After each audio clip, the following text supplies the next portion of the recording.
Once again, my name is Byron Stauffer, Executive Director with the Indiana County Office of Planning and Development. Again, congratulations to the Sustainable Economic Development Task Force.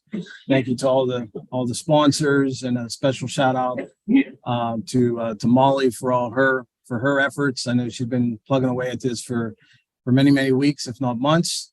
And again, on behalf of the office, thank you to all the presenters and you here in the audience, which makes this all worthwhile, especially in those online as well. The topic this morning is broadband in Indiana County.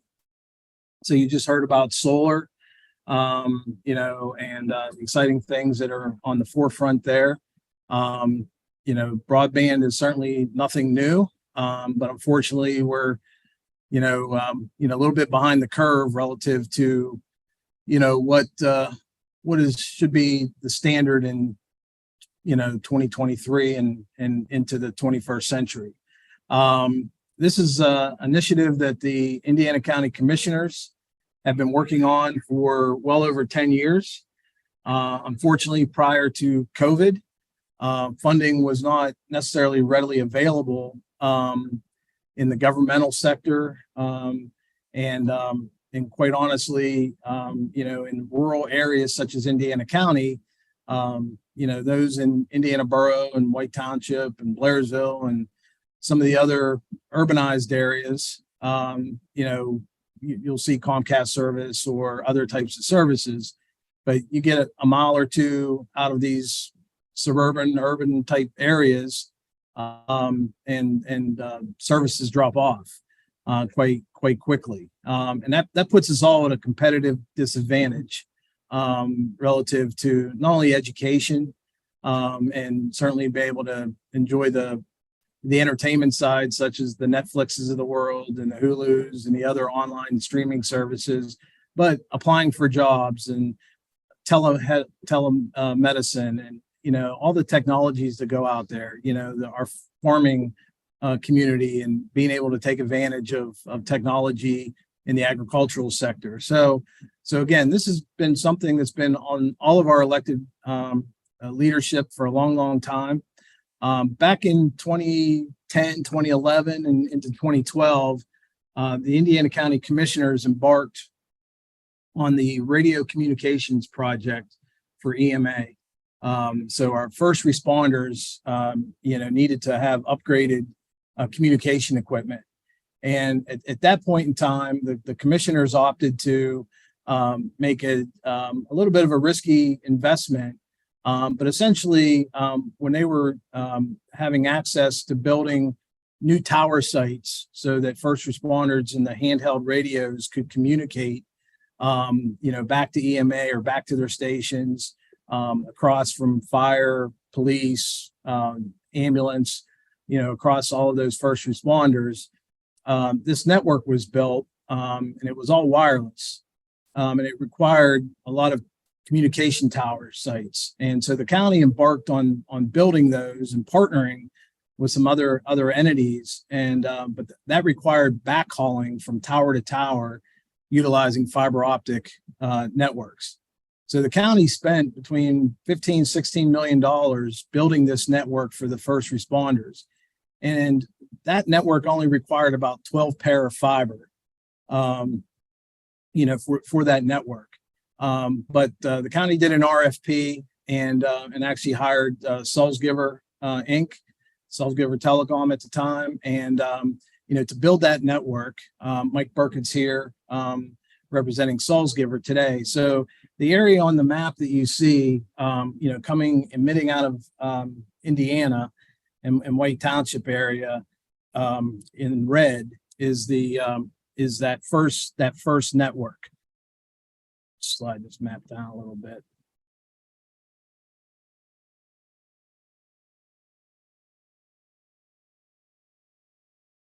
Oh, let me slide. Oh, there you go. So the area in red on this map is the initial network that was built back in 2011, 2012 timeframe.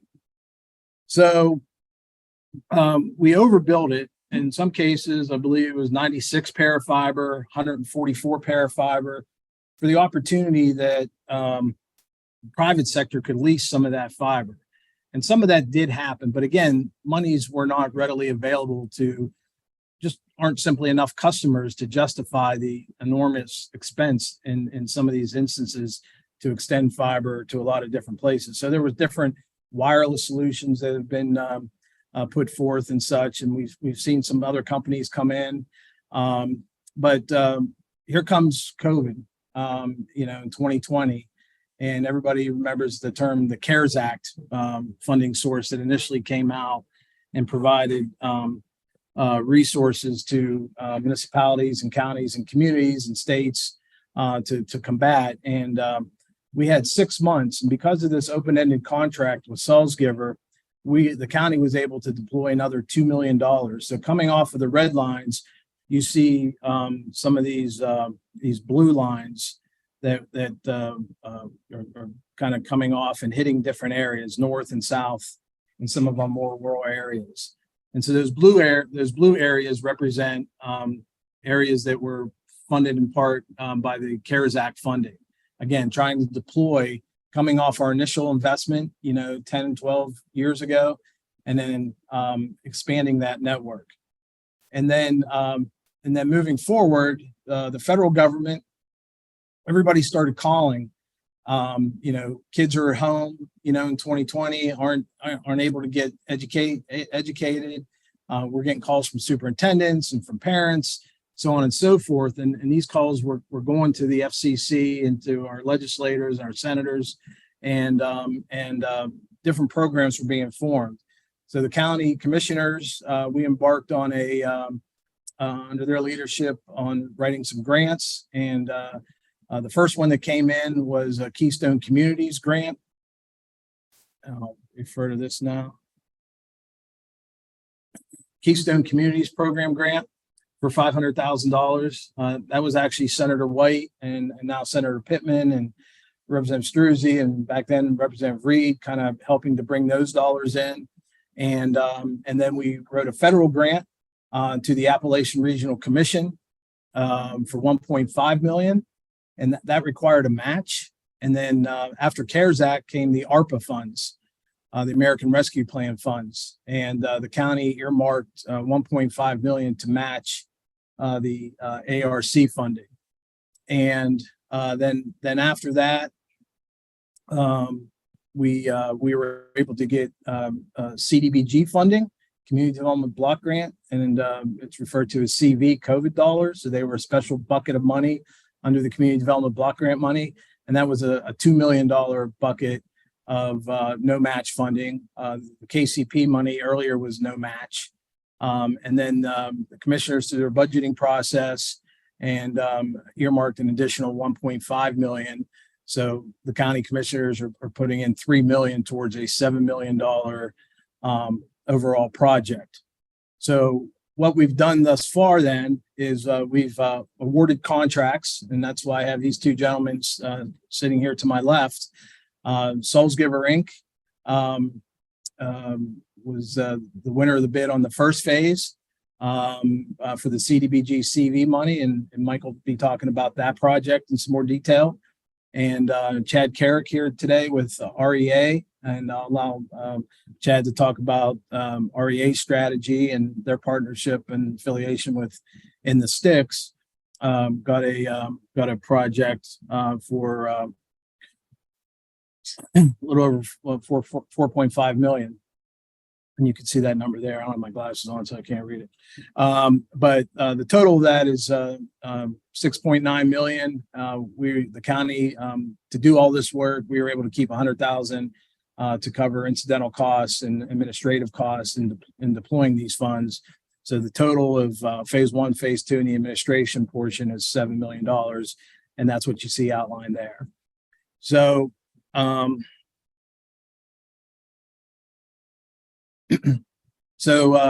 and then as I mentioned, we did the CARES Act, the CDBG CV. It's kind of this bluish teal color up in the upper left-hand corner. Again, these are all unserved and underserved areas, and that's very, very key. Definitions have changed. Some people in some of these areas may have some form of broadband, but the federal government, and now through the formation of the Pennsylvania Broadband Development Authority, has set a benchmark that you have to have certain speeds.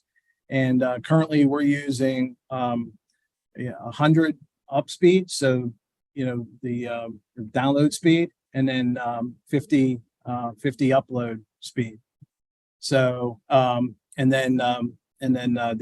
dark green area is the targeted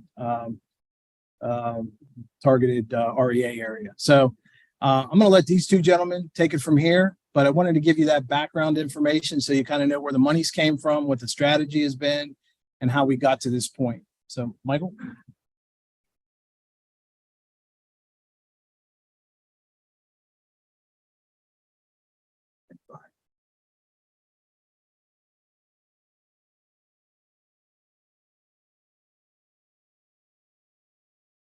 While Byron's getting this up, quick show of hands. How many people in here have broadband at home that when you're trying to watch a movie doesn't have a little spinning circle on?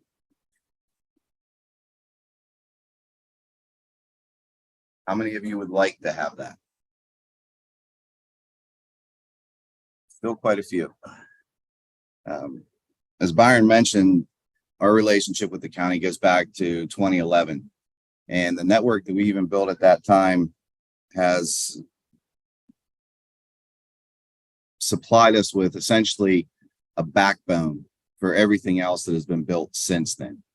The CARES project and even these new projects for phase one of the broadband deployment, and most recently here just this year, that backbone that was laid at that time has all been utilized and expanded upon there as well. There's still quite a few of the areas of that original backbone that we have built out and are available. And oddly enough, they still go through quite a few areas that were prior to us being there considered unserved and underserved. In fact, most of those areas back in 2011, we didn't even have a definition for unserved and underserved. So one thing I do want to mention is that when Byron stated that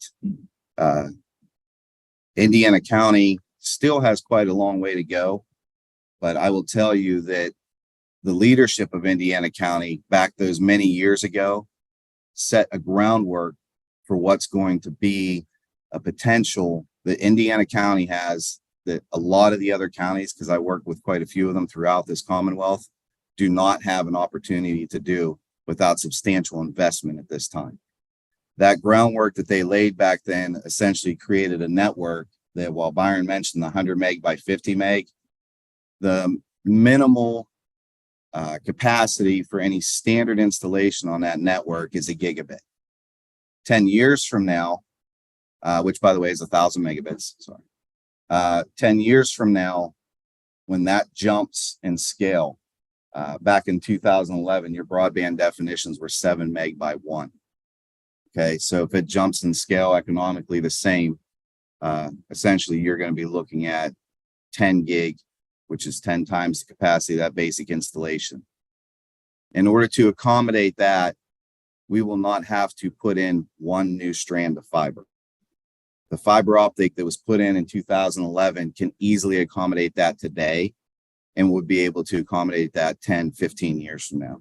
So I do want to mention, even though there is a long way to go, because there is a lot of rural, and I mean a lot of rural in Indiana County, as you all know, there has been some significant, and the significant investment that was made has essentially created something that can be utilized for a long, long time. We're not talking about something that's 10 years. We're talking about 20, 30, 50 years into the future. This current network, as you see it, Byron showed some of this here before. The red lines represent a lot of what was built by CARES. The blue lines represent a lot of the original network with the extensions. You can see part of this is in Armstrong County. Our network connects essentially back through Armstrong. Our corporate office is in Freeport. We have an office in Katanning, and all the backbone for the internet essentially connects back to two centralized hubs, which are located in Pittsburgh. So we have rings that are built throughout the network to make those connections.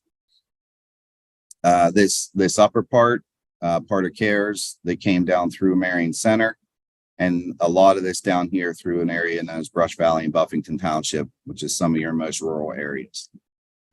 These locations, quite honestly, it became very personal after CARES for a lot of people.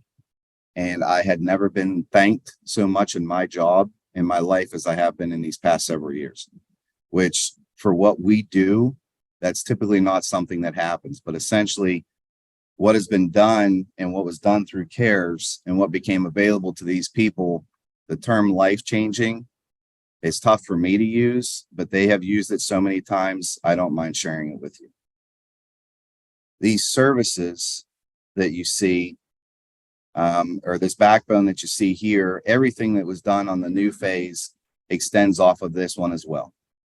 So a couple of the areas where the next phase that we're working on, two of those areas are Metz Road, which comes off of 954 South, heading up and kind of goes a little back and forth across 422.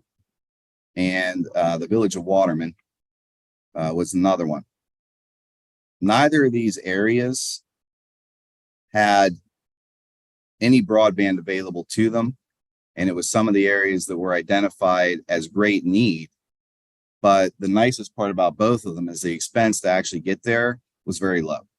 So these were, some areas that we could get through without putting a substantial investment to, but actually service a lot of people.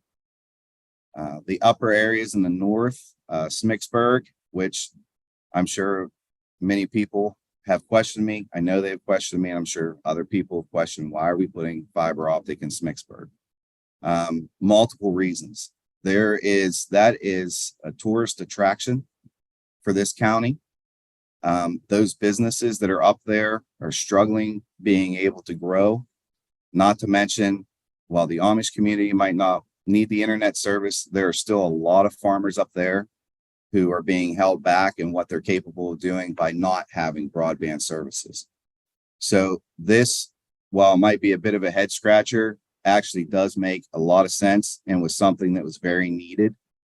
And as we went through, we identified a lot of these areas where there was a lot of communication with our company. Over time, when we set up everything for CARES, we actually set up a website called weneedbroadband.com, which helped us to identify areas that really had the needs. So those locations where a lot of this future growth came from as well. So these areas, especially up here through Smicksburg, which I think Smicksburg is about 25 miles. Waterman's just a short build. I mean, I think it was like a mile and a half, and we got through that entire town. And then Metz Road was a few more miles than that. All encompassing, I think on our side, we looked at about 37 miles in total, was our piece of that project. So essentially from the original project that we did back in 2011, which encompassed just under 100 miles, that has been expanded by Indiana County to over 220 miles. And Salsgiver, as a partner, has invested over an additional $1 million into that network for expansion, for communications, for network upgrades, as well as about an additional 100 miles of fiber and overbuild and extensions. When we build out the fiber network, anybody within 300 feet of that fiber network, your installation is free if it's above ground. Further than that, there may be a charge. However, the charge, we try and keep it as minimal as possible. And when I say that, typically you're looking at about $1 a foot beyond that. And I can tell you that the fiber optic and strand that we need just to get to the house is about $2 a foot. So we're really doing our best to try and get to as many people as we possibly can, and allowing this network to become what it is supposed to be, which is a community service.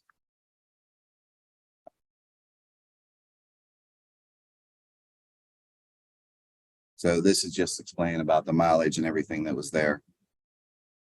So I will hand this back over to Byron, and we're going to hand it over to Chad to let him talk with you about the REA project. Thank you.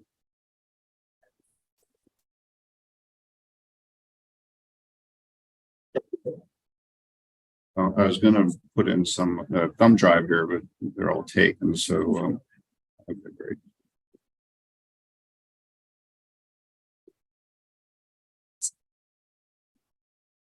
We put in, just go back to this. I didn't have those on. Wasn't sure. Thank you.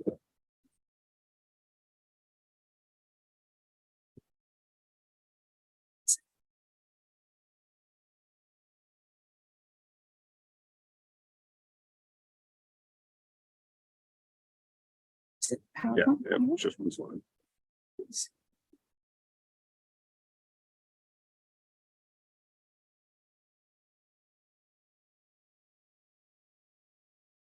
Good morning, everybody.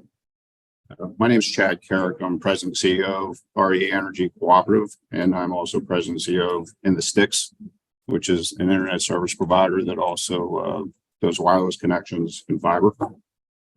Also President and CEO of REA Energy Services, which does electrical contracting, generators, HVAC, and tree trimming. I've been with REA Energy for 22 years, really tried to skin the cat, so to speak, of getting broadband to rural Pennsylvania. We serve rural Indiana and Cambria County. So we're going to the areas, and so I always say rural is relative, right? You talk to somebody at Washington, D.C., they think Altoona is rural. You talk to somebody from Altoona, they think Indiana's rural. You talk to somebody from Indiana, Clymer's rural. We go below that. We're in the areas where you're talking about 6 or 7 people per mile on average. Now, that doesn't mean everybody's 6 or 7 people per mile. There may be areas where you have 1 or 2. The one thing that's nice about REA Energy is there's 936 electric cooperatives throughout the United States, and over 200 right now are in broadband, running fiber.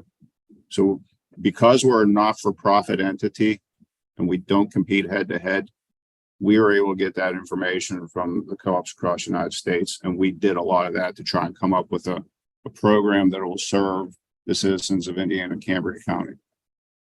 And some of the things that we kept on, some of the, I'll say recommendations that we kept on getting and talking to the co-ops across the United States is trying to start a broadband, and I'm sure Mike can attest to this, trying to start a broadband company from scratch is very, very difficult. If you have a local provider that has the expertise, that's really the way to go. And we settled on In the Sticks Broadband, or ITX, out of Cambria County. And like I said, they provide wireless service and fiber service, have about 1,800 subscribers. So the thing that we know about rural Indiana and Cambria County is back in 1937, when electric cooperatives got started, is the larger investor-owned utilities, the ones that sell stock and pay their stockholders, usually not in the same county that the people live, they really had no interest going into those low-density areas. So electric cooperatives were started back in the late 30s in order to start to provide electric service in those areas. When that happened, the economic development was tremendous in rural America. Same thing now. When you're talking about broadband, it is truly become an essential service. It's an essential utility, much like electric. Was at a meeting yesterday, and they talk about the economic development when broadband comes to an area that doesn't have it or is insufficient, and you're talking upwards of 60% economic development for those areas. So it's no secret, Indiana, Cambria County, Pennsylvania in general, with the exception of a few counties, is losing population and will continue to lose population in the future if we don't do something about it. REA Energy did a lot of strategic planning, a lot of focus groups, a lot of marketing studies. And the one thing kept on coming back is, hey, we need broadband. We need good broadband. And we're in the middle of generational spending right now. We're in the middle of getting generational infrastructure, and we're going to do our best to take advantage of that. And that generational infrastructure needs to be invested in something that's going to be there for a while, and that is fiber. It can be enhanced with other things such as you hear of satellite or you hear of wireless. But if you truly want to take advantage of generational spending and have it here for generations, fiber can last for decades. The electronics on either end of that is the only thing that needs to be replaced. Very parallel to what RE Energy went through back in 1937. So in that process, we looked at inward. What are we good at? We're an infrastructure company. We're a network company. We're a member service company. We're a local company. The people that buy electric off of us are local. They join the co-op, and that money stays local. The people we hire live in the community.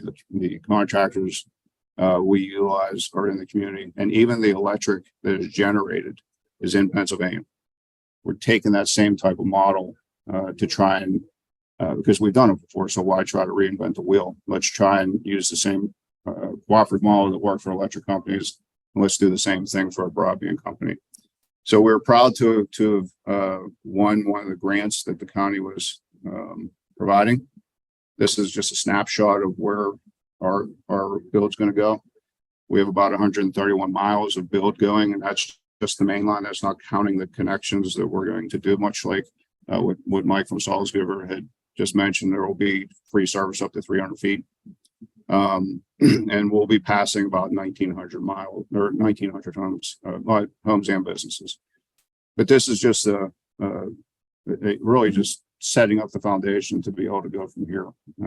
And then also to go after the grants that the federal government and the state governments are offering, and even the USDA. We're a USDA born company that borrows off the USDA. We know how to navigate federal grant writing. We will be going after that as well to try and fill in the pieces, if you will. Not going head to head. We're not looking to compete necessarily, because that's not the way cooperatives became successful. The people that can serve an area, we're not necessarily going to go in there. If they're not being served, we will. The areas that have nothing, we will. And if you really go back and to talk about something like hit on, DSL was revolutionary when it came out. That was not that long ago. And now DSL is slow to the point that your large investor-owned telephone companies aren't even servicing it anymore. If your phone line goes down, it's out for days. We're not that type of company. Once this is up, it will be serviced correctly. So when it's down, because there's a reason, we're going to use it for smart grid purposes as well. This is a sustainability summit. Broadband is all about sustainability. Everything that the Penn State Extension talked about earlier needs to have broadband. If you have solar arrays on your rooftop or in a field and it is feeding into the system, you have to have broadband in order to make that work, in order to interconnect with the grid such as RE Energies, or even back to the transmission lines, because if for some reason that goes down, it can backfeed into the system. And if the linemen are working on that, it could kill them. So having that instantaneous shut off is something that also is needed for sustainability. But more importantly, it allows the citizens to manage their energy consumption, which is very, very important. We always say that your greenest kilowatt hour is a kilowatt hour not used. Broadband helps facilitate that. No matter what you talk about, if you can reduce the consumption, that is the cleanest kilowatt hour, because it is not used. How am I doing on time? 15 minutes. Okay. We're going to have questions. Yeah. So, okay. So this is just a snapshot of a bigger plan to try and get broadband everywhere where either it's not being served or companies wish to not go to. Again, because we're not for profit, our method to our madness is not to take margins and take them out of the counties and go take it back to Wall Street or wherever. It's to stay within the community and reinvest in the community. And that is our goal in order to make sure that we can serve as many citizens as possible, and to make a stronger, more sustainable energy grid across Indiana County. So with that, I guess we'll open up the questions. Just a couple wrap up points. After this initial 2 phases, as that gets under, construction and through construction over the coming months, again, we're continuing to partner, with these 2 organizations as well as others in the county that are here. There continues to be funds available. So we're certainly continuing those efforts to, find additional resources and to expand into those unserved and underserved areas. We do continue to get calls that come into Senator Pittman's office, Representative Struzzi's, or Representative Smith's offices, certainly the county commissioners. And we take those, the planning office in our GIS area, we're mapping those and sharing those areas, with our ISP partners, again, for their planning and their strategic, thought process moving forward. We do have other partners. Penn State Extension has been a great partner with some of their mapping over the years, and really providing and facilitating a lot of analytical data that we've been using in our planning. So Tom and his team, so thank you for that. The Southwestern Pennsylvania Commission, the Regional Metropolitan Planning Organization, has been doing some studies and have hired consultants and providing resources to counties and communities and internet service providers so that, we're basically working at this problem as a region. I know Indiana County, we felt we were on our own for a very, very long time, fighting this fight. But now it seems to be more of a partnership. Again, the Commonwealth formed the Pennsylvania Broadband Development Authority. Been a great resource, a lot of outreach, a lot of the federal funding that will now come through will go through the authority.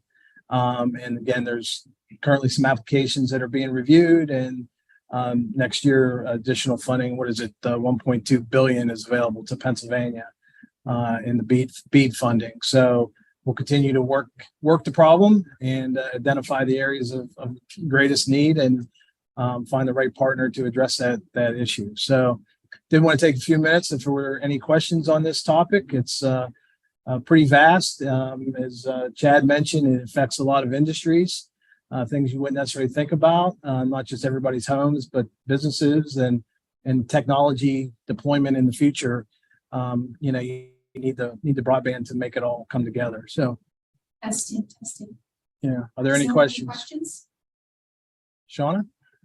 Hi, Shauna Little with the River Valley School District. How does the broadband deployment initiative impact job growth in this area? Well, that's a great question. We believe to be paramount. Again, coming out of COVID, quality of life. One is, as Chad mentioned, about the population. There are some studies and some analyses, and we're kind of diving into it, that says Indiana County is going to grow over the next couple decades. So we're kind of seeing where those numbers are coming from. We've seen, since I've been here since 1996, I've been through 3 censuses, 2000, 2010, and now 2020. And unfortunately, we've seen the decline. We've seen most recently in 2020, the decline in IUP numbers here recently. We've had some other industries like Marcellus Shale and natural gas industry, which tends to be migratory. And we've seen some of those people leave as a result of, going where the gas is. And we've seen a decrease in drilling, obviously our energy generation.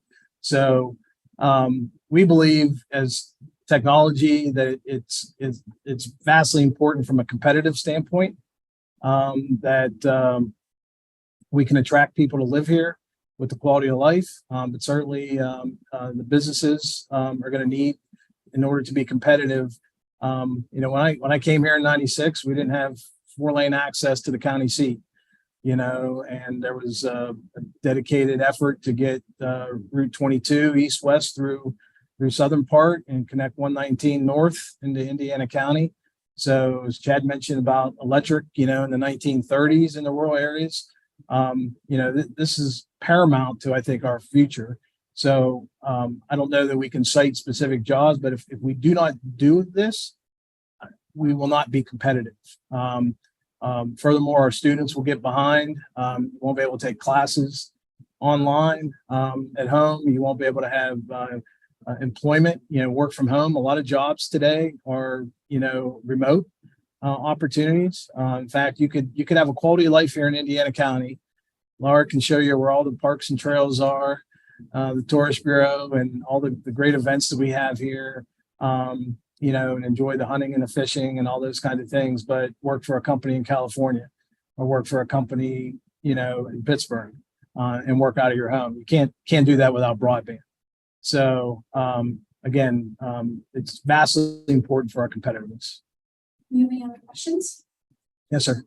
Beyond broadband, are you strictly fiber optics or do you go use the cell towers as well?